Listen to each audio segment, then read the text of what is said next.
Let me out a block away. Don't want to be seen getting out of your car, she said as we approached her friend's party. I pulled over right there and said, get out.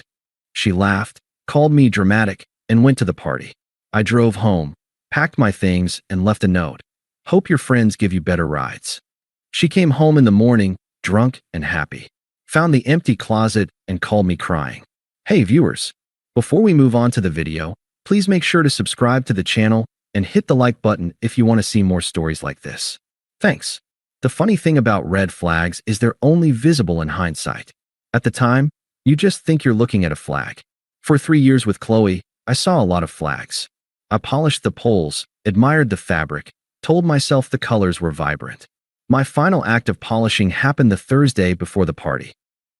I'd picked up 4 consecutive weekend shifts at the warehouse, back-aching, monotonous work that paid time and a half. The extra $1,000 wasn't for a new gaming console or a trip. It was to cover Chloe's half of the rent for 2 months while she networked and figured out her influencer dream. I didn't mind.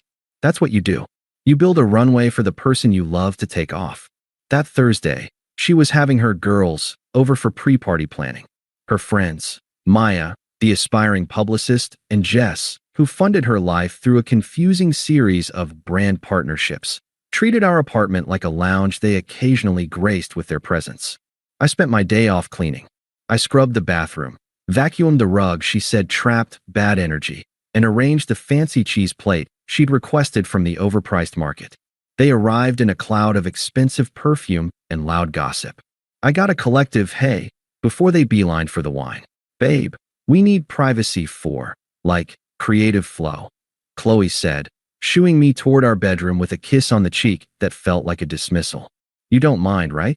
I minded the way Maya's eyes scanned our living room, a slight smirk on her face, as if filing away its imperfections for later. I minded that Jess immediately put her feet on the coffee table I'd refinished myself. But I smiled. No problem. I'll be in here. From behind the closed door, I heard the laughter, the planning, the critique of other people's outfits, other people's lives. Chloe's voice was the loudest, a performance of confidence for her audience. A few hours later, they left. I emerged to a war zone. Empty wine glasses with lipstick smears, crumbs ground into the rug, the cheese plate a sad graveyard of rinds. No, thanks for cleaning. No see you later, man. Just the echo of their judgment and the mess they left for me, the invisible stagehand. Saturday arrived. The night of the summer rooftop soiree at Maya's cousin's building. Qley had been vibrating with anticipation all week. She emerged from the bedroom in an outfit I'd never seen before, a tiny, sparkling dress that looked like it cost more than our monthly grocery budget. Her makeup was sharper, her hair perfectly chaotic. You look amazing, I said, the words feeling inadequate. Maya helped me pick it out. It's very elevated, she said, not looking at me as she scrolled through her phone. You ready? We can't be late. The golden hour photos are key. The ride over was conducted in the glow of her screen. She was in a group chat titled Swar Squad. Maya, is he driving you? LOL. Qley, unfortunately. His Prius is a vibe killer, but Uber surge is insane. Jess, just have him drop you off around the corner. We'll be on the roof. You won't have to walk far. I kept my eyes on the road, my knuckles white on the steering wheel. The vibe killer. The rolling symbol of my inadequacy. We entered the trendy, gentrified part of town.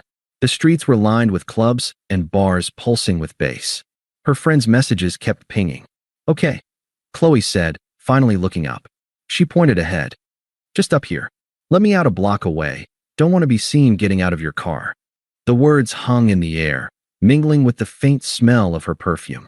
They weren't delivered with malice, but with a casual, matter-of-factness that was infinitely worse. It was simply the operational procedure. Hide the unsightly vehicle. Maintain the illusion. A coldness washed over me, starting in my chest and spreading to my fingertips. It wasn't anger. It was a profound, glacial clarity. This wasn't a joke. This wasn't pre-party nerves. This was her truth. I was the embarrassment to be discreetly unloaded before she entered her real life. I didn't argue. I didn't ask what she meant. I just signaled, pulled the car to the curb right there, not a block away, right there, and put it in park. The engine idled softly. She looked at me, confused by the unscheduled stop. What are you doing? I said a block up. I turned my head and looked at her. Really looked at her. The woman I'd built a runway for. The woman for whom I'd become a maid, a financier, and now a chauffeur to be hidden. I felt nothing but that clean, sharp cold. Get out, I said. My voice was flat, calm, final. She blinked. Then she laughed. It was a short, brittle sound, meant to dismiss and diminish. Oh my God, are you serious? Don't be so dramatic. It's not a big deal. It's just parking. She rolled her eyes, a practiced gesture. I'll get an Uber home later. Don't wait up. She popped the door handle, slid out, and slammed the door without a backward glance. I watched her in the rearview mirror, the sparkling dress catching the streetlights as she hurried down the sidewalk, pulling out her phone to announce her imminent, unencumbered arrival to the squad. I sat for a full minute, the cold inside me hardening into a diamond of resolve. Then, I shifted the car into drive, merged into the traffic, and pointed the vibe killer toward home. The silence was no longer empty. It was full of a single, decisive thought. I'm done. The drive home was conducted in perfect silence. Not the tense, waiting for a fight silence we'd had sometimes, but a deep, ringing quiet. The city lights blurred past the windows of my vibe killer, which suddenly felt like the most honest, reliable thing in my life. It got 52 miles to the gallon. It never asked me to hide it. The cold clarity that had taken root in my chest expanded, freezing out any last traces of hurt or confusion. What was left was a simple, algorithmic to-do list. I parked in my usual spot. Our apartment, on the 3rd floor, looked down on the lot. I sat for a moment, watching the light in our living room window, the one I'd left on for her. A habitual, caring gesture from a man who no longer existed. I turned it off in my mind. Inside, the ghost of the pre-party still lingered, a wine glass by the sink, a smear of glitter on the hallway floor. I stepped over it. I went to the closet and pulled out my old gym duffel and the 2 large suitcases stored on the high shelf. I didn't start with rage. I started with socks. I packed like a surgeon removing a foreign object. My things. Only my things. The books on my nightstand. The framed photo of my parents and me at the lake, a weekend she'd called quaint. My toolbox, because I was the one who fixed things. I left the fancy espresso maker she'd wanted but never learned to use. I took the chipped ceramic mug my little brother made me in 7th grade. The closet was the starkest division. My side, simple t-shirts, jeans, a couple of button-downs. Her side, an explosion of fabrics, colors, tags she often left on for the aesthetic. I emptied my side into a suitcase. The empty rod on my half looked like a missing tooth. I left every hanger. I didn't throw her things. I didn't write an angry screed. The emotion had been burned away, leaving only purpose. In the bathroom, I scooped my razor, my deodorant, the cheap shampoo I liked, into a bag. I left the basket overflowing with her serums, masks, and exfoliants. The apartment began to echo. The final item was the note. I stood at the kitchen counter, the same spot where I'd packed her cheese plate. A single sheet of printer paper. A pen. What do you say to someone who found you an embarrassment? You state the consequence, not the pain. I wrote 5 words. They weren't clever or particularly cutting. They were just the factual, logistical follow-up to her request. Hope your friends give you better rides. I didn't sign it. My name would have been a concession, a connection. I placed it squarely on the kitchen island, where she'd see it when she came in for water. I did one last walkthrough. The living room, where I'd listened to her laugh behind a closed door. The bedroom, now half empty. It didn't feel like leaving home. It felt like exiting a museum exhibit about a life I'd mistakenly thought was mine. I loaded the Prius. It sat lower on its suspension. The vibe killer was now the freedom vehicle. I took my key off the ring, leaving only my car key. I locked the door from the inside, pulled it shut, and slid my key under the doormat. A part of me, the old part, whispered that this was extreme, that we should talk. I silenced it. She'd been clear. The block-away drop-off was the talk. This was the answer. I drove to a 24-hour diner on the other side of the city. I ordered a coffee I didn't drink and found a furnished sublet online from a guy on a 6-month work assignment. It was overpriced and bland, but it was available immediately and required no lease. I sent a deposit from the rent help fund I'd created for her. The irony was crisp and satisfying. By 3 a.m., I was in a beige box of an apartment with my suitcases lined against the wall. I put my chipped mug on the counter. I texted my warehouse foreman that I was available for any extra shifts starting now. Then I powered off my phone. The silence in the new place wasn't empty. It was full of potential. I slept a deep, dreamless sleep for the first time in months. My phone, when I turned it on at 7 a.m., was a testament to the arc of her night. 1:47 a.m., a text. Hey, still up? Party was lit. Maya's cousin knows someone who works at Vogue. Tell you later. A photo followed. Her and her friends, faces flushed, rooftop lights in the background. She looked triumphant. I felt nothing. I swiped it away. 3:22 a.m., a missed call. No voicemail. 6:15 a.m., the voicemail notification blinked. I plugged in my earbuds, made a fresh coffee in my brother's mug, and pressed play as I looked out the window of my beige box at a new, unfamiliar street. Her voice was a journey. It started blurred, happy, slightly annoyed. Hey babe, just got home. Uber was, like, $80. Can you believe that? Crazy. A pause, the sound of keys fumbling. Where are you? Out getting breakfast? You're sweet. The audio bumped and rustled. Then, a new tone. A sliver of confusion seeping through the alcohol. Hello? Why is your side of the closet is empty? The rustling got faster. Drawers opening. What the? Your drawers are empty. Your toolbox is gone. This isn't funny. Her voice tightened, the happiness evaporating. The next words were sharp, panicked. Where are you? Call me back. Right now? This isn't funny, James. A choked sound. A sob, raw and startled. Please. The message ended. I deleted it. I went into my settings and blocked her number. The action felt clean, like applying a bandage to a wound that had already scarred over. The silence lasted for about 20 minutes. Then, my phone rang with a local number I didn't recognize. I knew. I let it go to voicemail. 2 minutes later, it rang again. Same number. The third time, I answered. I said nothing. James. Finally, her voice was a ragged wire, stripped of its usual performative cool. What the hell is going on? Where are you? I'm standing in the middle of the apartment, and all your stuff is gone. I'm gone, I said, my voice flat. The note explained it. The note? That stupid, petty note? Hope your friends give you better rides. Are you kidding me? Because of last night? You're overreacting. I was just joking around. You weren't joking. I kept my tone even, factual. You were ashamed of my car. And by extension, of me. You stated a preference. I'm respecting it. It was a joke, she screamed, the sound cracking. I could hear her pacing. God, you're so sensitive. You know how Maya and Jess are. I was just playing along. You weren't playing along in the group chat? I said calmly. I hadn't seen it, but I knew. The logic was inevitable. You were leading the charge. The vibe killer, right? A dead silence on her end. I'd guessed correctly. The confirmation was colder than any anger. So that's it, she whispered, her voice crumbling. 3 years, and you just run away in the night over a stupid comment? You're a coward. A real man would have talked to me. The insult bounced off the glacial front inside me. A real man doesn't beg for basic respect from his girlfriend, Qley. He just stops providing it when it's clear it's not reciprocated. Get an Uber from your friends next time. Don't call this number again. I ended the call. I blocked that number too. I sat back, sipped my coffee, and opened a job search website on my laptop. The din of her unraveling was a distant sound, like traffic from another street. It had nothing to do with me anymore. My runway was clear, and for the first time, it was pointed toward a horizon of my own choosing. The blocks created a dam, and the desperation built up behind it, finding cracks in other surfaces. It started with emails. The first, 2 days after the final call, was titled, I'm sorry. James, I've read your note 100 times.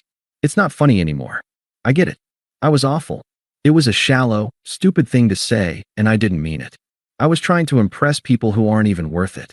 Maya and Jess have been asking me what happened, and I'm so humiliated. Please just come home. We can talk. I love you.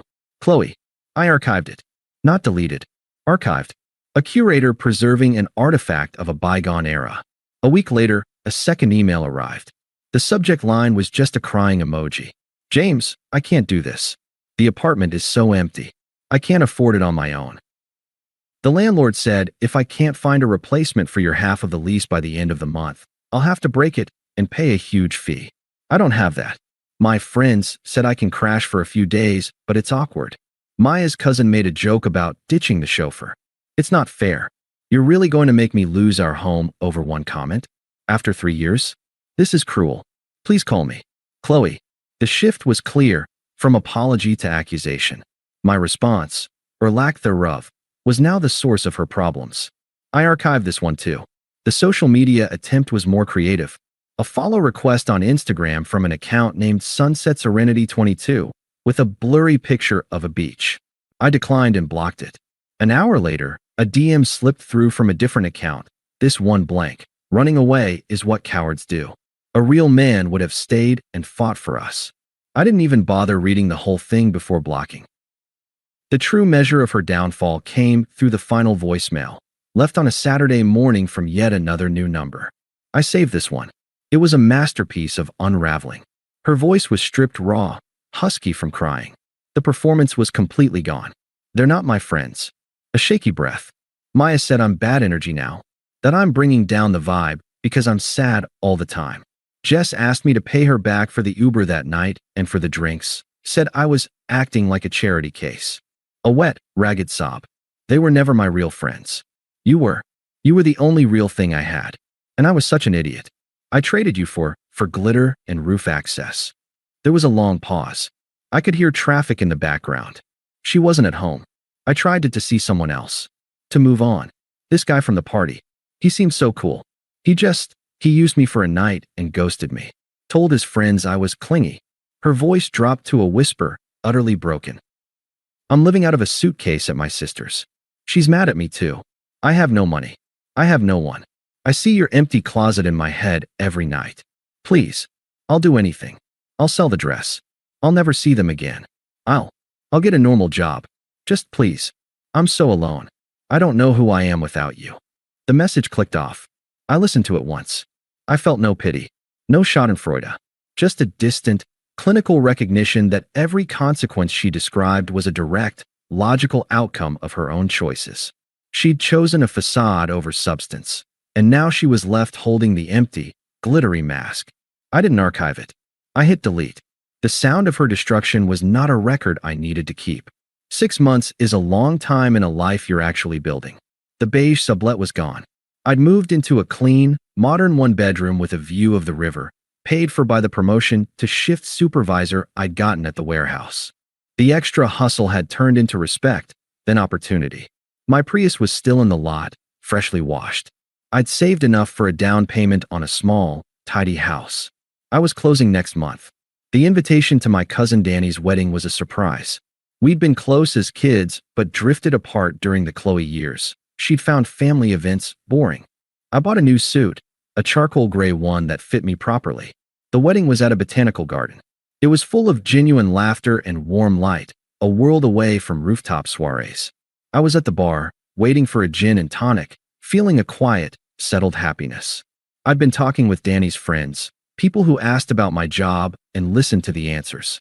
That's when I saw her. She was at the edge of the reception, near the restrooms, looking washed out and uncertain in a dress that was trying too hard. She was with Maya, who was scanning the crowd with a predatory focus. They must have been guests of a guest, plus ones clinging to the periphery. Qley's eyes swept the room and locked onto me. I saw the journey on her face. Shock first, then a flicker of the old, practiced hope, the look she'd use when she wanted something.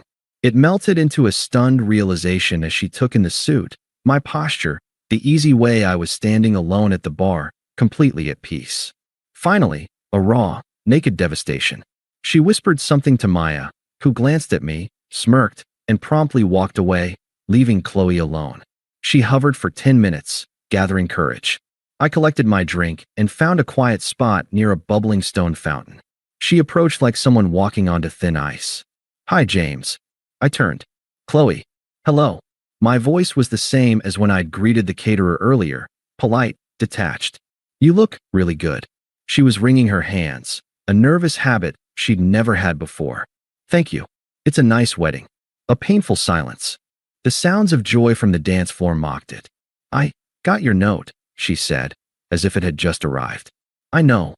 I'm in therapy now, she blurted out. Her eyes were wide, pleading. What I did, what I said, it was awful. I'm dealing with a lot of my own insecurities. That person who wanted you to drop her off a block away, that wasn't the real me.